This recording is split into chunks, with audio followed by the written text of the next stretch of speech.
Announce. Ladies and gentlemen, it gives us great pleasure to now invite His Holiness Acharya Dr. Lokesh Muniji, a social reformer, versatile thinker, writer and poet, in order to give practical shape to peace education, of which he is a master, and he founded Ahimsa Vishwa Bharati and thus made his field of activities spread throughout the world. His vision towards establishing Ahimsa Vishwa Bharati is to join religion with social service in order to eradicate social evils from the society. A huge round of applause, ladies and gentlemen.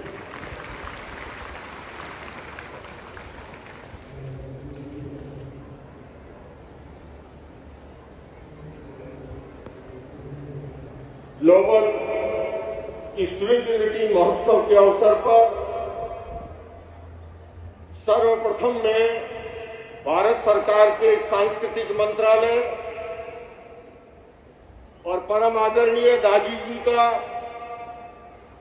बहुत बहुत साधुवाद देना चाहूंगा कि उन्होंने एक इतने बड़े महोत्सव का, जिसकी मौजूदा समय में विश्व के हालात को देखते हुए बहुत बड़ी आवश्यकता थी, और वो हमारे कान्हा शांति वनम के पवित्र प्रांगण में हैदराबाद की धरती पर आयोजित हुआ। भारत की माननीय राष्ट्रपति जी ने, द्रौपदी मुर्मू जी ने उद्घाटन भाषण दिया।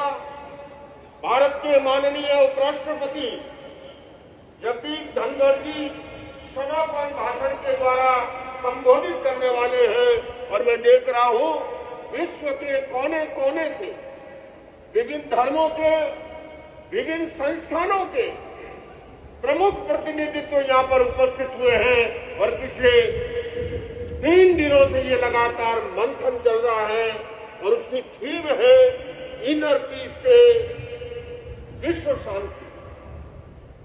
बंधुओं और बहनों, में कहना चाहूंगा, मन की शांति के बिना विश्व शांति संभव नहीं है, और मन की शांति के लिए मेडिटेशन से बड़ा कोई माध्यम नहीं है। लेकिन कठिनाई ये है हमारे जीवन का विरोधाभास कि जहाँ शांति है वहाँ हम नहीं खोज पाते हैं, हम शांति को खो गए हैं।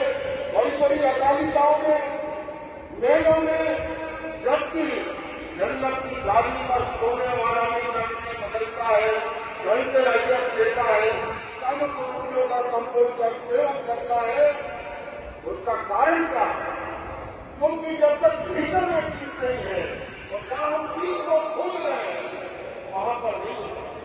मैं अपनी बात को समय सीमा में संपन्न करते हुए भी कहना चाहूंगा, एक संत महात्मा से सज्जन ने कहा कि मैंने नया मकान बनाया, आइए। भारतीय संस्कृति में संतों के आगमन को शुभ मानते हैं, और सज्जन ने बाहर से दिखाना शुरू किया कि ये देखिए सारा जो है ग्रेनाइट का है, मैंने एक्सपोर्ट किया। दरवाजा खोलने के बाद बताया ये मेरा टीवी सेट है, ये मेरा डिनर सेट है, ये मेरा सोफा सेट है। संत ने पूछा ये बता दिमाग सेट है? उसने कहा गुरु जी, दिमाग हर समय अपसेट रहता है। घर में 10 सेट है, किंतु दिमाग अपसेट है। उसका कारण क्या है? उसका कारण है, मैं कहना चाहूंगा, मेडिसिन से नहीं, शांति मेडिटेशन से उपलब्ध हो सकती है, और उसी मेडिटेशन से हमारे भीतर की नकारात्मकता खत्म होती है। पॉजिटिविटी, क्योंकि 2 प्रकार की शक्तियां हैं, एक सकारात्मक है, दूसरी नकारात्मक है। एक पॉजिटिव है, दूसरी नेगेटिव है। मेडिटेशन हमारे भीतर की नकारात्मकता को खत्म करता है। हम कितनी दवाई को सीख ले, किंतु जब तक ये दवाई नहीं आती है कि हमारे भीतर शांति कैसे। ये प्रोफेसर साहब गए नदी के किनारे जंगल बनाने की बात थक गई, गर्मी का मौसम था, नाव में सवार हुए, देखा नाव फटे हाल है, गरीब है। पूछा नाव कितने वर्ष के हो गए? तो बोले साहब मैं कोई 60 वर्ष का हूं। नाव चलने लगी। साहब ने पूछा अच्छा ये बता तुम बायोलॉजी जानता है कि नहीं? उसने कहा साहब मैं तो बायोलॉजी नहीं जानता। बोले मैं 60 वर्ष का हो गया और अभी तक तुझे बायोलॉजी नहीं आती। बोले तेरी आधी जिंदगी तो मिट्टी में चली गई।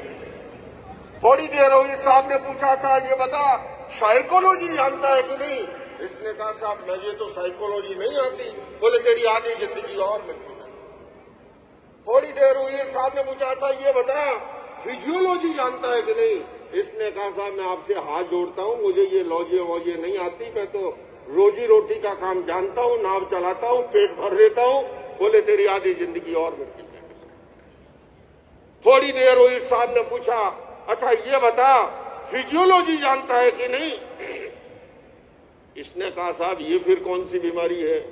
बोले रे फिर तो तेरी आधी जिंदगी और मिट्टी में गई। यूं बातों बातों में पता लगा नहीं, नाव के सामने एक आ गई चट्टान और नाव जाके चट्टान से टकराई।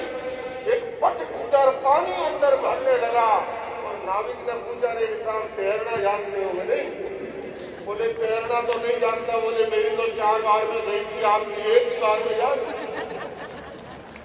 तो बोले मेरी तो कम से कम भारत माता की मिट्टी में गई और आपकी तो ठंडे पानी में जा रही है। बंधुओं और बहनों, एक टेरियोलॉजी को हम नहीं जानते हैं, सारी लॉजियां बेकार हो जाती है। इसलिए मैं कहना चाहूंगा हम अपने जीवन के अंदर यह हार्टफुलनेस संस्था जिस मेडिटेशन को, जिन कार्यक्रमों को आगे बढ़ा रही है, वो हमें उस और ले जाते हैं। मैं जानता हूं जठर अग्नि और क्रोधाग्नि का बड़ा संबंध है और जो आखिरी वक्ता होता है उसकी बड़ी परीक्षा होती है। हालांकि आज आप और हम सभी जानते हैं कि प्रशिक्षण की सबको जरूरत है, लेकिन सबसे बड़ी प्रशिक्षण की जरूरत है इन वक्ताओं को।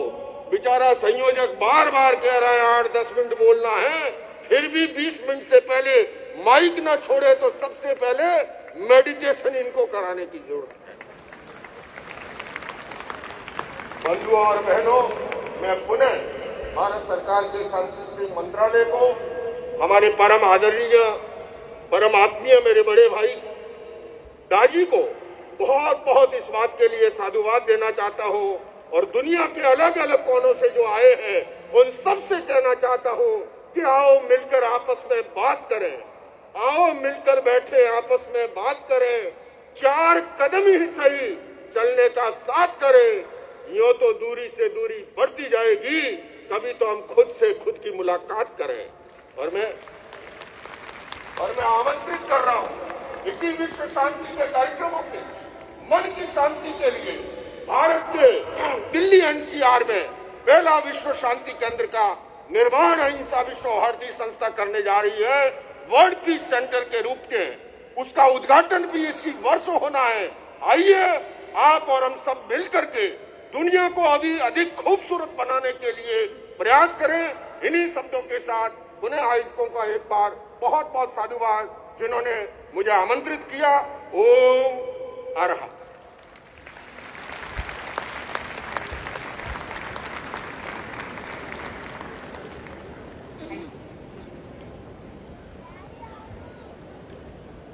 Thank you, Swami. Thank you very much and pranams.